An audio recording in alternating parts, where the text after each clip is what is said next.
இப்போ இருக்கிற காலகட்டத்தில் எல்லா மக்களுமே அவங்க செய்கிற வேலைக்கு உடனே பலன் கிடைக்கணும் அப்படின்னு சொல்லிட்டு ரொம்ப ஆசையாக இருக்காங்க. அது பிஸ்னஸ் ஆகட்டும், இல்லை வேலையாகட்டும், எந்த விஷயம் செஞ்சாலும் அதில் உடனே ஒரு மிகப்பெரிய ஆளாக மாறணும் அப்படின்னு சொல்லிட்டு வேக வேகமாக செயல்பட ஆரம்பிக்கிறாங்க. ஆனால் என்ன பிரச்சனை அப்படின்னா, அவங்களால அந்த குயிக்கான ரிசல்ட்டை எடுக்க முடியறதில்ல. உடனே அந்த வேலையை விட்டுட்டு வேறு வேலைக்கு போயிடுறாங்க, அந்த பிஸ்னஸை விட்டுட்டு வேறு பிஸ்னஸுக்கு போயிடுறாங்க. ஆனால் உண்மையிலேயே எந்த ஒரு மனிதர் ரொம்ப பொறுமையாக ரொம்ப நிதானமாக அவருடைய வாழ்க்கையை அணுகிறாரோ அந்த மனிதர் தான் வாழ்க்கையில் மிகப்பெரிய வெற்றியாளராக உருவெடுப்பார். அதை உணர்த்துறதுக்காக ஒரு சின்ன கதை ஒன்று பார்ப்போம். முன்னொரு காலத்தில் ஒரு நாட்டை ஒரு மன்னர் ஒருத்தர் சீரு சிறப்புமாக ஆண்டுக்கிட்டு வந்தார். அந்த நாட்டில் இருக்கிற கடை கோடியில் இருக்கிற ஒரு சின்ன கிராமத்தில் ஒரு விவசாயி ஒருத்தர் வாழ்ந்துக்கிட்டு வந்தார். அங்கே எல்லா மக்களுமே விவசாயம் செஞ்சுக்கிட்டு இருப்பாங்க. நிறைய பேர் வானம் பார்த்த விவசாயம் தான் பண்ணிக்கிட்டு இருந்தாங்க. யாருக்கிட்டும் கிணறு வசதியெல்லாம் கிடையாது. மழை பெய்தா அந்த மழையை வச்சுக்கிட்டு அங்கே இருக்கிற நிலத்தை உழுவாங்க. உழுதுட்டு அதில் பண்ணையம் பண்ணிக்கிட்டு இருப்பாங்க. இப்போ நாளடைவில் என்னாச்சு அப்படின்னா, மழைப்பொழிவு கொஞ்சமாக குறைய ஆரம்பிச்சிருச்சு. அதனால் நிறைய மக்கள் விவசாயம் செய்கிறத விட்டுட்டு கிராமத்திலிருந்து வேறு ஊர்களுக்கு வேலை தேடி போய்கிட்டு இருந்தாங்க. ஆனால் இந்த விவசாயி மட்டும் விவசாயம் செய்கிறத விடவே இல்லை. ரொம்ப கஷ்டப்பட்டு தினம் தினம் உழைச்சிக்கிட்டே இருந்தார். இவர் நிலத்தில் விளைவிக்கிறது இவங்க வீட்டுக்கு சாப்பிட்றதுக்கு சரியாக போயிடுது. அதுவும் ஒரு சில டைமில் ஒரு சில வேலைகள் சாப்பிடாம கூட இருந்திருக்கிறாங்க. அந்தளவுக்கு கஷ்டப்பட்டாலுமே இவர் ரொம்ப நிதானமாக அவருடைய வேலையை செஞ்சுக்கிட்டே இருக்கிறாரு. மற்ற கிராம மக்கள் எல்லாருமே இந்த மனிதரை ஒரு முட்டாள் மாதிரி பேச ஆரம்பிச்சிட்டாங்க. ஏன்பா, உனக்கு வேறு வேலையே இல்லையா? நாங்கள்லாம் பாரு வெளியில் போய் வேலை செஞ்சு நிறைய சம்பாதிச்சுட்டு வந்துக்கிட்டு இருக்கிறோம். ஆனால் நீ என்னடான்னா இந்த நிலத்திலே வேலை செஞ்சுக்கிட்டு உங்கள் வீட்டுக்கு கூட சரியாக சாப்பாடு போடாமல் இருக்கிற அப்படின்னு சொல்லிட்டு அந்த மனிதரை ரொம்ப கேவலமாக பேச ஆரம்பிச்சிட்டாங்க. ஆனால் அந்த மனிதர் எதையுமே காதில் வாங்காமல் தினம் தினம் அவர் செய்ய வேண்டிய வேலையை செஞ்சுக்கிட்டே இருந்தார். இப்படியே நாட்கள் கடந்து போய்கிட்டு இருக்கு. ஒரு நாள் அவர் வேலையை முடிச்சுட்டு அவர் வீட்டுக்கு வந்துக்கிட்டு இருக்கும்போது ரோட்டு ஓரமாக ஒரு மனிதர் ஒரு சேரும் சகதியுமாக நகரவே முடியாமல் அப்படியே படுத்து கிடக்கிறாரு. ரொம்ப வயதான மனிதர். அதை பார்த்த உடனே இந்த விவசாயி அவரை தூக்கி அவர் க்ளீன் பண்ணி விடுறாரு. அவர் சாப்பிட்டு ரொம்ப நாள் ஆகுது போல்.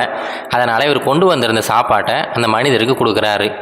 அடுத்தடுத்த நாளுமே அந்த வயதான மனிதருக்கு இவருக்கே சாப்பாடு இல்லைனா கூட அவருக்கு தினம் தினம் சாப்பாடு கொடுத்துக்கிட்டே இருக்கிறாரு.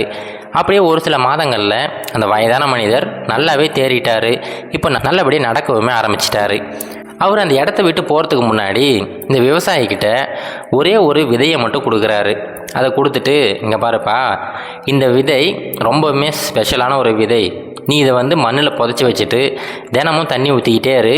கண்டிப்பாக இதோடைய பலன் ரொம்ப பெருசாக இருக்கும் அப்படின்னு சொல்லிட்டு ரொம்ப நம்பிக்கையோட அந்த விதையை இந்த விவசாயிக்கிட்ட கொடுத்துட்டு போகிறாரு. இந்த விவசாயியுமே அந்த மனிதர் சொன்னது போலவே அவருடைய நிலத்தில் கொண்டு போயிட்டு அந்த விதையை நட்டு வச்சிட்டாரு. தினம் தினம் அதுக்கு தண்ணீர் ஊற்றிக்கிட்டே இருக்கிறாரு.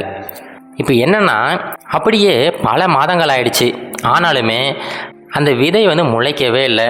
ஆனால் இந்த மனிதர் தினம் தினம் தண்ணி ஊற்றிக்கிட்டே இருக்கிறாரு. இதை பார்த்துக்கிட்டு இருந்த மற்ற எல்லா கிராமவாசிகளும் இந்த மனிதருக்கு பைத்தியமே பிடிச்சிடுச்சு போல். ஏதோ அந்த வயசான மனிதர் ஏதோ சொல்லிட்டாரு அப்படிங்கிறதுக்காக தேவையில்லாமல் டைம் வேஸ்ட் பண்ணிக்கிட்டு இருக்கிறாரு அப்படின்னு சொல்லிட்டு மறுபடியும் அவரை ரொம்ப ஏளனமாக பேச ஆரம்பிச்சிட்டாங்க. ஆனால் இந்த மனிதர் யார் சொல்கிறதும் காதில் வாங்கலை. தினம் தினம் அந்த விதையை பராமரிச்சுக்கிட்டு வந்துக்கிட்டே இருக்கிறாரு. இப்படியே காலங்கள் கடந்து போகுது. கிட்டத்தட்ட 2 வருடங்களுக்கு மேலே ஆயிடுச்சு.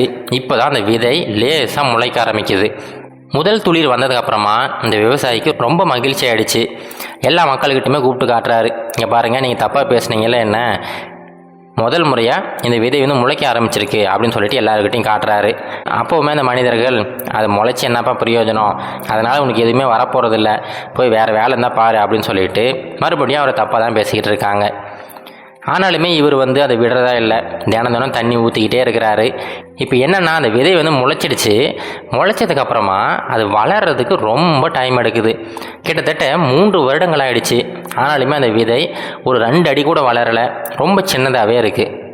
ஆனால் இவர் விடாமுயற்சியோட தினம் தினம் அந்த செடியை பராமரிச்சுட்டு வந்துக்கிட்டே இருக்கிறாரு. இவங்க வீட்டு உறுப்பினர்கள் கூட இவர் திட்ட ஆரம்பிச்சிட்டாங்க. இந்த டைமில் நீங்கள் வேறு வேலை செய்யலாம், தேவையில்லாமல் டைம் வேஸ்ட் பண்ணிக்கிட்டு இருக்கீங்க அப்படின்னு சொல்லிட்டு இவர் ரொம்ப திட்ட ஆரம்பிச்சிட்டாங்க. ஆனால் இவர் எதையுமே காதில் வாங்கலை. ரொம்ப அழகாக அந்த செடியை பராமரிச்சுக்கிட்டு வராரு. அப்போ தான் திடீர்னு ஒரு விஷயத்தை இந்த மனிதர் நோட் பண்ணுறாரு. 5 வருடங்கள் கழித்து ஒவ்வொரு வாரமும் அந்த செடியோட வளர்ச்சி ரொம்ப அபரிவிதமாக இருக்குது. கிட்டத்தட்ட ஒரு மாதத்துலேயே 10-20 அடி மேலே வளர்ந்துடுச்சு. அடுத்து ஒரு வருஷம் கழித்து பார்த்தீங்கன்னா அந்த ஊரில் இல்லைங்க, அந்த நாட்டிலேயே இவ்வளோ பெரிய மரம் வேறு எங்கேயுமே இருந்திருக்காது. அந்தளவுக்கு ரொம்ப பெரிய ஒரு பிரம்மாண்டமான ஒரு மரமாக அது உருவெடுத்துருச்சு. இதை பார்க்குறதுக்கே அவ்வளோ ஆச்சரியமாக இருக்குது. எல்லா மக்களுமே ரொம்ப ஆச்சரியமாக பார்த்துட்டு போகிறாங்க. அந்த சமயம் அந்த வழியாக போய்கிட்டு இருந்த ஒரு அரண்மனை காவலர் இந்த மரத்தை பார்த்துட்டாரு. பார்த்தவர் மன்னர்கிட்ட போயிட்டு, மன்னா, நம்மளுடைய நாட்டில் இருக்கிற ஒரு கிராமத்தில் ஒரு அதிசய மரம் இருக்குது, இது வரைக்கும் அவ்வளோ பெரிய மரத்தை பார்த்ததே இல்லை அப்படின்னு சொல்லிட்டு மன்னர்கிட்ட போய் சொல்கிறாரு. உடனே மன்னருக்குமே ரொம்ப ஆச்சரியமாயிடுச்சு. அது என்ன மரமாக இருக்கும், போய் பார்த்துட்டு வரோம் அப்படின்னு சொல்லிட்டு மன்னர் அவருடைய சேனைகளோட அந்த மரத்தை பார்க்குறதுக்காக வராரு. அந்த மரத்தை பராமரிச்சுக்கிட்டு அந்த விவசாயி அங்கேயே இருக்கிறாரு. உடனே மன்னர் பார்த்துட்டு மன்னருமே வியந்து போயிட்டாரு.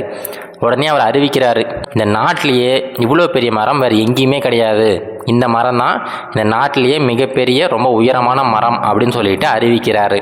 இப்போ அறிவித்தவர் இதை பராமரிக்கிறது யார் அப்படின்னு சொல்லிட்டு விசாரித்து அந்த விவசாயியை கூப்பிட்டு பேசுகிறாரு. இங்கே பாருப்பா, நீ ஒன்று பண்ணு, நாளையிலிருந்து அரண்மனைக்கு வேலைக்கு வந்துரு, அங்கே இருக்கிற தோட்டத்தை எல்லாத்தையுமே நீ தான் பராமரிக்கணும். ஏன்னா உன்னை பற்றி நான் விசாரித்தேன், கிட்டத்தட்ட 5 வருடங்களுக்கு மேலே ஒரே ஒரு விதையை வச்சு அந்த விதையிலிருந்து இவ்வளோ பெரிய ஒரு விருட்சத்தை உருவாக்கியிருக்கிற, தயவு செஞ்சு என்னுடைய வேண்டுகோளை ஏற்றுக்க, நாளையிலிருந்து நீ அரண்மனைக்கு வந்துரு அப்படின்னு சொல்லிட்டு மன்னர் இந்த மனிதருக்கு அரசாங்க வேலையை போட்டு கொடுக்குறாரு. இந்த மனிதருக்கு ரொம்ப மகிழ்ச்சி ஆகிடுச்சு. இப்போ அடுத்த நாள்லேருந்து இவருடைய தோட்டம், அந்த மரம் எல்லாத்தையுமே அவங்க வீட்டு ஆட்களை பார்த்துக்க சொல்லிட்டு இவர் அரண்மனைக்கு போயிட்டார். அங்கே போனதுக்கப்புறமா எல்லா மக்களுமே இவர் ரொம்ப மரியாதையாக பார்க்க ஆரம்பிச்சிட்டாங்க. இவருக்கு அதிகப்படியான சம்பளம், தங்கிறதுக்கு நல்ல வீடு அப்படின்னு சொல்லிட்டு அவருடைய வாழ்க்கை ரொம்ப உயர்வான ஒரு நிலைக்கு போயிடுச்சு. இதோட முடிஞ்சிடலைங்க. இப்படியே நாட்கள் கடந்து போய்கிட்டு இருக்கு. இப்போ என்னென்னா, அந்த மன்னருக்கு வயசாகிடுச்சு, மன்னருக்கு வாரிசு கிடையாது. இதுக்கப்புறமா அந்த நாட்டை யார் ஆள போகிறாங்க அப்படிங்கிறத மற்ற எல்லாரும் சேர்ந்து முடிவெடுக்கலாம் அப்படின்னு சொல்லிட்டு அந்த அரசவையில் கூடியிருக்கிறாங்க. அப்போ மன்னர் ஒரு முடிவை சொல்கிறாரு. இங்கே பாருங்கப்பா, ஒரு நாட்டை ஆளணும் அப்படின்னா கண்டிப்பாக அந்த மனிதருக்கு பொறுமை அப்படிங்கிறது ரொம்ப முக்கியம். எனக்கு தெரிஞ்ச வரைக்கும் நம்ம நாட்டிலேயே ஒரு பொறுமையான மனிதர் அப்படின்னா அவர் நம்மளுடைய தோட்டத்தில் வேலை செய்கிறார் பார்த்தீங்களா, அந்த விவசாயி தான். ஏன்னா இந்த மனிதர் ஒரே ஒரு விதையை மட்டும் வச்சுக்கிட்டு அதுக்கு மேலே அவ்வளோ நம்பிக்கை வச்சு கிட்டத்தட்ட 5-6 வருடங்கள் ரொம்ப கடினமாக அதை பார்த்துக்கிட்டு ஒரு மிகப்பெரிய ஒரு மரத்தை உருவாக்கியிருக்கிறாரு. இந்த மாதிரி ஒரு மனிதர் தலைமையில் இருந்தால் தான் எல்லா மக்களுக்குமே நல்லது. அதனால் அந்த மனிதரை அடுத்த மன்னராக நான் நியமிக்கிறேன் அப்படின்னு சொல்லிட்டு அவருடைய கிரீடத்தை எடுத்து அந்த விவசாயிக்கிட்ட ஒப்படைக்கிறாரு. இந்த விஷயம் யாருமே எதிர்பார்க்கல. ஆனால் மன்னர் சொன்னதுக்கப்புறம் யாருமே அதுக்கு ஏற்று பேச முடியாது. எல்லாருமே இந்த விவசாயியை மன்னராக ஏற்றுக்கிட்டாங்க. இது வரைக்கும் யாரெல்லாம் இவரை ரொம்ப தவறாக பேசிக்கிட்டு இருந்தாங்களோ இப்போ எல்லாருமே இவர் முன்னாடி வணங்கிக்கிட்டு நின்றுக்கிட்டு இருந்தாங்க. இப்போது இந்த கதையில் நம்ம தெரிஞ்சுக்க வேண்டியது ஒன்று தாங்க. வாழ்க்கையில் ஒரு சில முடிவுகள் ரொம்ப சீக்கிரமாக நீங்கள் எடுத்துக்கிட்டே இருந்தீங்கன்னா எந்த ஒரு விஷயத்துலையுமே நம்ம நிலையாக இருக்க முடியாது. நீங்கள் ஒரு பிஸ்னஸ் ஆரம்பிக்கிறீங்க அப்படின்னா கண்டிப்பாக ஸ்டார்ட் பண்ண உடனே அது சக்ஸஸ் ஆகிடாது. கொஞ்சம் டைம் எடுக்க தான் செய்யும். அந்த டைம் கொடுக்காம நீங்கள் ரொம்ப பதட்டப்பட்டுக்கிட்டு அடுத்தடுத்து பிஸ்னஸை மாற்றிக்கிட்டே இருந்தீங்கன்னா கடைசி வரைக்கும் நீங்கள் அந்த சக்ஸஸ் அப்படிங்கிறத பார்க்க முடியாமலே போயிடும். அதனால் உங்கள் வாழ்க்கையில் கொஞ்சம் பொறுமையாக இருங்க, கொஞ்சம் நிதானமாக இருங்க. கண்டிப்பாக எல்லாருமே ஒரு மிகப்பெரிய வெற்றியாளராக மாறலாம். இது கரேஜ் டு ஆக்ட் மோட்டிவேஷன் கதைகள்.